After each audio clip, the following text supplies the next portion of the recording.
Assalamualaikum warahmatullahi wabarakatuh. Selamat pagi anak-anak. Bagaimana kabarnya hari ini? Semoga kalian sehat selalu dan jangan lupa selalu pakai masker saat berpergian, serta patuhilah protokol kesehatan yang berlaku. Sebelum pembelajaran ini dimulai, marilah kita berdoa terlebih dahulu. Berdoa dimulai. Berdoa selesai. Untuk anak-anak, untuk absensinya silakan mengirimkan list nama dan nomor absen melalui aplikasi WhatsApp Group ya.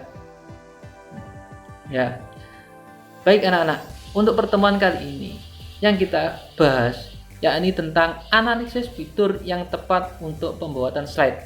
Ada berbagai macam aplikasi yang bisa digunakan untuk membuat slide presentasi. Untuk lebih jelasnya, silakan anak-anak menyimak tayangan berikut ini. Baik anak-anak, untuk materi kali ini tentang menganalisis fitur yang tepat untuk pembuatan slide. Untuk tujuan pembelajaran kali ini, yang pertama, siswa dapat membandingkan fitur-fitur yang ada pada perangkat lunak pembuatan slide. Siswa dapat memilih fitur yang sesuai digunakan pada perangkat lunak pembuatan slide, serta siswa dapat menyusun slide sesuai dengan pesan yang disampaikan dengan cermat. Berikut ini ada beberapa aplikasi yang umum digunakan pada saat ini. Untuk yang pertama, yakni Start Office Impress. Yang kedua, Open Office Impress. Yang ketiga, K-Presenter. Dan keempat, Corel Presentation. Yang kelima, IBM Lotus Symphony Presentation. Yang keenam, Microsoft PowerPoint. Untuk yang pertama yakni Start Office Impress. Apa itu Start Office Impress? Start Office Impress adalah aplikasi presentasi yang dikeluarkan bersama-sama dengan aplikasi perkantoran Start Office lainnya. Aplikasi presentasi yang satu ini dapat dijalankan di berbagai sistem operasi, termasuk Linux, Solaris, Unix, dan Windows. Ada beberapa fitur dan kemampuan yang dimiliki oleh Start Office Impress adalah sebagai berikut: membuat slide berdasarkan layout yang sudah ada sesuai dengan isi slide yang kita inginkan atau kita tampilkan. Yang kedua, menampilkan data dengan menggunakan spreadsheet. Yang ketiga, menampilkan grafik di slide. Yang keempat, menambahkan gambar animasi suara clip art dengan memanfaatkan galeri yang dimiliki oleh Start Office. Yang kelima, menambahkan animasi pada saat transisi. Baik. Untuk selanjutnya yakni Open Office Impress. Open Office Impress adalah aplikasi yang bersifat open source dan multi-platform.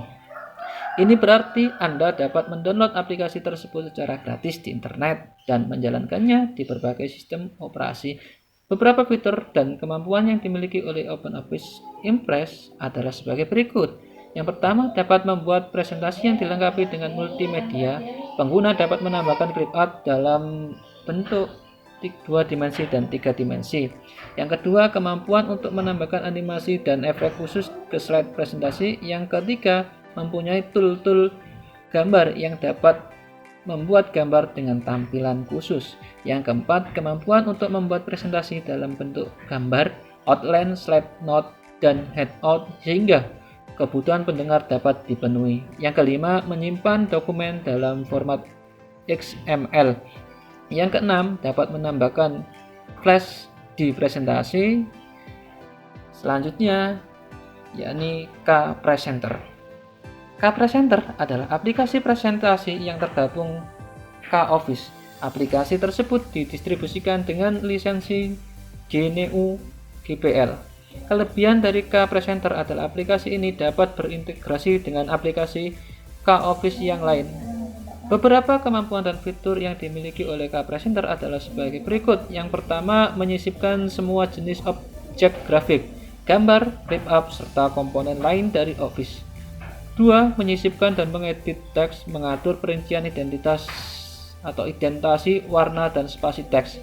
Yang ketiga, menyisipkan autoform. Yang keempat, mengatur berbagai properti objek seperti latar belakang, berbagai gradien, warna, bayangan, dan rotasi, serta mengatur ukuran pergerakan susunan dan pengelompokan objek-objek yang menambahkan header dan footer ke slide. Selanjutnya, yakni Corel Presentation. Apa itu Corel Presentation? Corel Presentation merupakan aplikasi komersial seperti Microsoft Office. Aplikasi ini dilengkapi dengan fitur yang lumayan lengkap dan interface yang mudah. Corel Presentation memiliki fitur seperti koleksi foto dan gambar yang banyak, font beragam, dan harganya lebih murah dari Microsoft Office. Selanjutnya yakni tentang IBM Lotus Symphony Presentation. IBM Lotus Symphony Presentation merupakan salah satu produk IBM Corporate. Aplikasi bersifat gratis dan kaya akan fitur. Dengan fitur lengkap dan interface yang indah, IBM Lotus Symphony Presentasi cocok sebagai pengganti Microsoft Office. File yang dihasilkan juga kompatibel dengan dokumen Office serta support ekspor ke file PDF.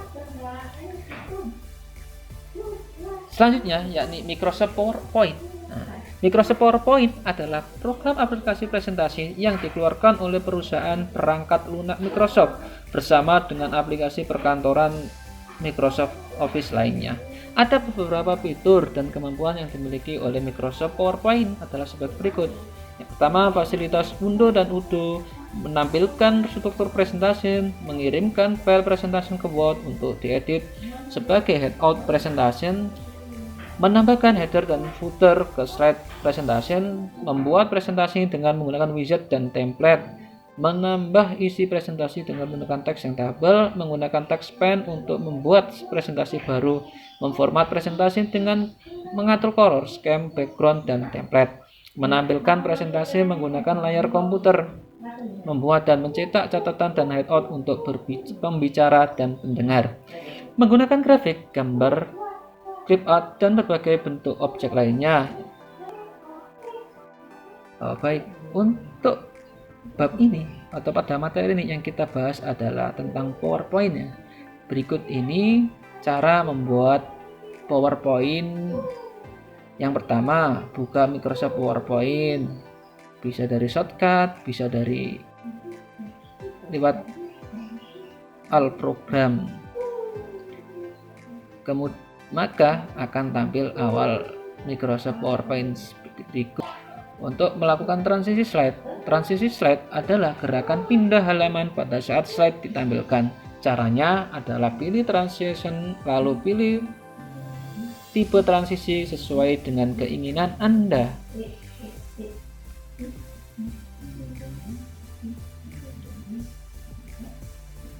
Selanjutnya, memberikan animasi pada objek. Pemberian animasi pada objek adalah pemberian gerakan pada tulisan, gambar, atau objek lainnya pada saat PowerPoint ditampilkan. Caranya adalah sebagai berikut. Pilih animation, block, atau pilih file yang akan diberi animasi. Kemudian pilih animasi sesuai dengan keinginan Anda. Berikut penjelasan dari saya. Jika anak-anak kurang paham atau butuh referensi lain atau sumber lain, silakan kunjungi link yang tertera berikut ini. Baik anak-anak, untuk kesimpulan pada pertemuan kali ini, yakni ada berbagai macam aplikasi yang bisa digunakan untuk membuat slide presentasi seperti yang sudah dijelaskan di atas tadi, tetapi yang lebih khusus atau yang lebih kita harus pahami yakni tentang Microsoft PowerPoint. Anak-anak, untuk evaluasi pembelajaran hari ini, anak-anak bisa membuka soal di Google Form melalui grup WhatsApp yang sudah saya kirimkan. Silakan anak-anak mengisi dengan baik dan benar kemudian dikirim ya. Demikian penjelasan dari saya mengenai materi analisis fitur yang tepat untuk pembuatan slide. Semoga bisa bermanfaat bagi anak-anak, dan saya akhiri. Jika ada kata yang kurang dan salah, saya mohon maaf yang sebesar-besarnya. Akhirul kalam, wallahu muwaffiq ila muthoriq. Assalamualaikum warahmatullahi wabarakatuh.